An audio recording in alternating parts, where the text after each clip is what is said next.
Hai dan halo guys, balik lagi bersama gua di channel Zai11. Oke, di video kali ini gua akan merangkum seluruh alur cerita dari film The Last House on the Left.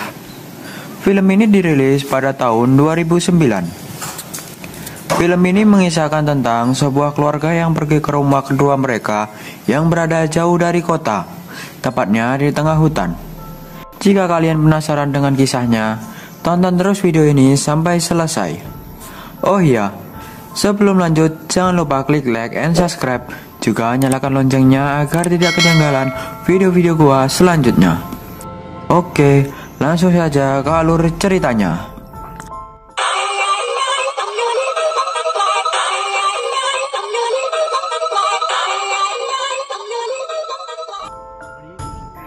Di awal film, kita akan diperlihatkan dua orang penjahat yang sedang dibawa oleh dua orang polisi menuju ke kantor. Ya, penjahat tersebut bernama Crook. Ketika mereka berhenti di palang kereta api, tiba-tiba mobil tersebut ditabrak mobil lain dari arah samping.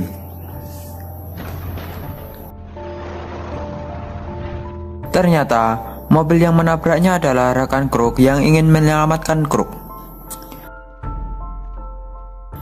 Mereka bernama Francis dan Sadie. Kemudian, scene berpindah ke sebuah keluarga yang sedang melakukan perjalanan berlibur ke rumah kedua mereka. Ya, keluarga tersebut bernama Mary dan kedua orang tuanya yang bernama Emma dan John. Singkat cerita, sampailah mereka berdua di rumah kedua mereka yang jauh dari pemukiman, yang berada di samping danau dan di tengah-tengah hutan. Beberapa hari di sana, Mary pun bosan di rumah saja dan ingin pergi ke kota untuk menemui sahabatnya. Ia pun akhirnya pergi dengan memakai mobil ayahnya menemui sahabatnya. Sampailah ia di sebuah minimarket dan bertemu sahabatnya yang bernama Peggy. Di sana, mereka mengobrolkan tentang cowok yang suka dengan Mary. Kemudian, terdapat pembeli di sana yang bernama Justin yang ingin membeli sebuah rokok. Peggy pun meminta tanda pengenal Justin karena di sana tidak melayani pembeli rokok di bawah umur. Karena Justin tidak membawa tanda pengenal, ia pun menawari mereka berdua sebuah rokok ganja yang berada di motelnya. Singkat cerita, dibawalah mereka berdua ke sebuah motel tempat tinggal Justin. Di sana, mereka menikmati hisapan rokok ganja tersebut. Singkat cerita, ketika Peggy dan Mary mau pulang, mereka dikagetkan kedatangan keluarga Justin yang tiba-tiba datang. Ya, mereka adalah penjahat yang ada di scene awal tadi. Kedatangan keluarga tersebut tak Justin duga. Terlihat dari raut wajahnya yang menyesal karena mengajak dua cewek tersebut ke motelnya. Karena tampang mereka sudah tersebar di berita juga di koran, mereka pun menahan Peggy dan Mary keluar dan menjadikannya tawanan. Karena mereka takut akan ketahuan keberadaan mereka. Berhubung mereka adalah buronan yang dicari-cari, mereka pun pergi meninggalkan kota menggunakan mobil milik Mary dan membawa Mary dan Peggy juga.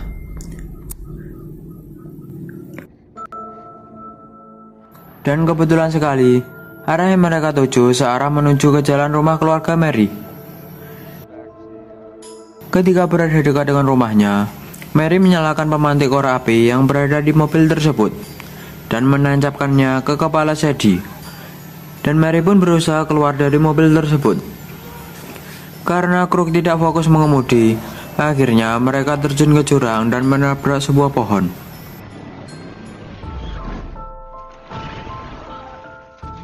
Singkat cerita, Peggy pun berhasil lari entah kemana. Dia pun lari sekuat tenaga dan dari arah belakang ia dikejar Francis dan Sadie.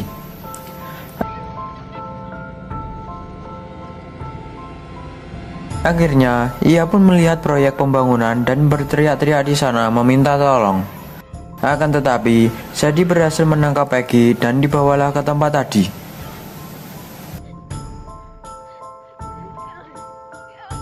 Kemudian, mereka di sana dikumpulkan. Lalu, Crook memaksa Justin untuk memperkosa Mary. Dan ketika Mary akan diperkosa, Peggy bicara sesuatu yang membuat Krug marah. Dan Peggy pun ditusuk perutnya sampai mati.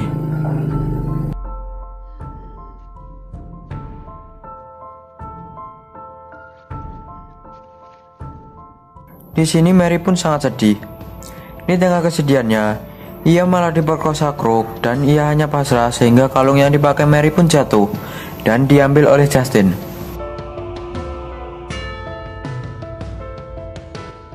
Mary pun berusaha berdiri dengan menggenggam batu.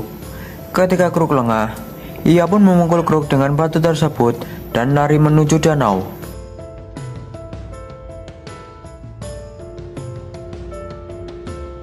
Mary pun berenang pergi menjauhi keluarga tersebut. Krug dan keluarganya mengejarnya dan menembakinya.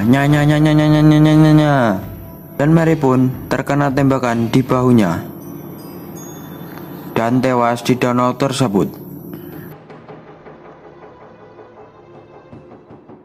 Singkat cerita, mereka pun meninggalkan mayat kedua wanita tersebut dan pergi mencari tempat berteduh karena sedang diguyur hujan yang sangat deras. Mereka pun pergi ke sebuah rumah yang tidak jauh dari sana dan memohon untuk menginap satu malam di sana. Mereka pun diperbolehkan dan disuruh tinggal sejenak di sana. Ternyata, rumah tersebut adalah rumah keluarga Mary yang mereka bunuh. Akan tetapi, keluarga tersebut tidak mengetahuinya dan menyambut mereka dengan sangat ramah. Singkat cerita, ketika Justin pergi ke dapur, ia melihat foto Mary dan ia pun sadar kalau itu adalah rumah Mary. Karena Justin tidak berani mengungkapkan kalau anaknya mereka sudah mati, ia pun menaruh kalung milik Mary di dapur dan berharap keluarga tersebut mengetahui kalau pembunuh anaknya berada di rumah tersebut. Keluarga tersebut tidur di rumah di seberang jalan karena keluarga Mary punya 2 rumah di tempat tersebut. Singkat cerita, ketika selesai mengurus rumah yang ditempati keluarga Krug, Emma dan John pulang ke rumah yang satunya. Dan saat mereka mengobrol, mereka mendengar pintu yang sedang diketuk dari luar. Mereka pun melihat keluar dan dibuat kaget karena anaknya yang dalam keadaan sekarat pingsan di sana.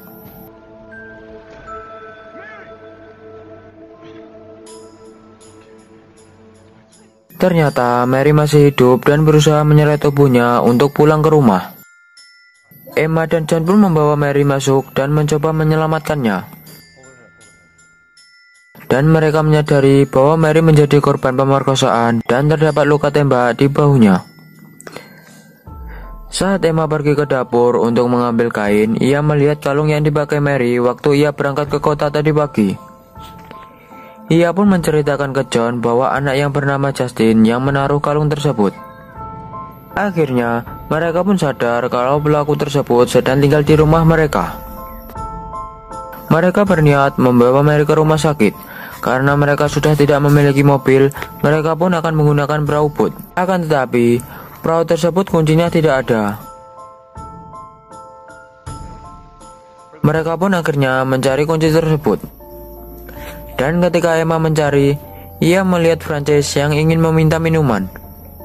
Ia pun diberi minuman dan pergi.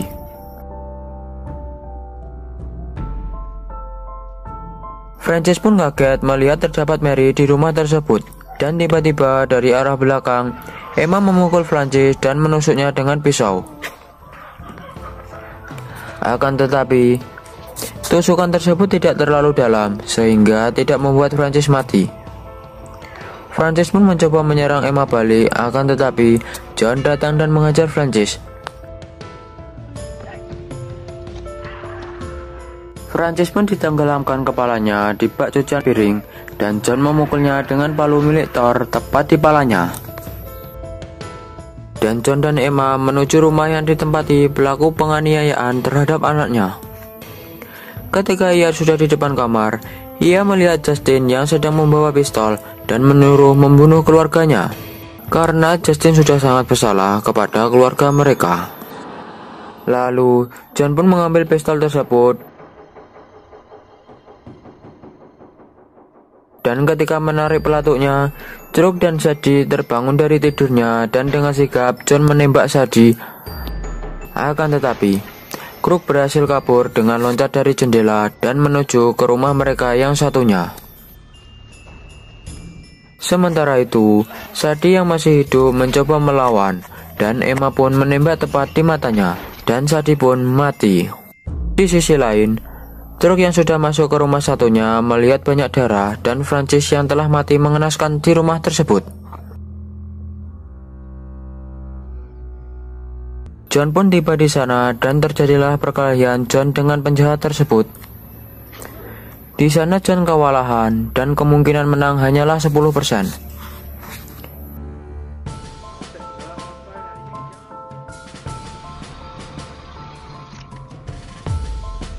Tapi tiba-tiba dari arah belakang Kruk muncul Justin yang menodongkan pistol dan menembaknya. Akan tetapi pelurunya tidak mau keluar. John yang melihat Kruk yang tengah lengah segera memukul John dan membuatnya pingsan.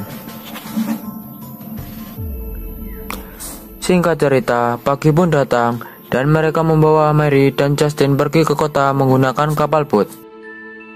Di sini, Justin juga merupakan korban dari keluarga mereka sendiri.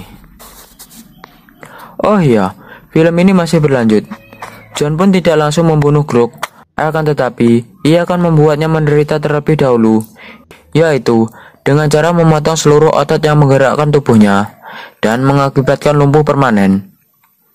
John pun memasukkan kepala Kruk ke dalam microwave dan tiba-tiba duar, pecah kepala Kruk dan film pun berakhir.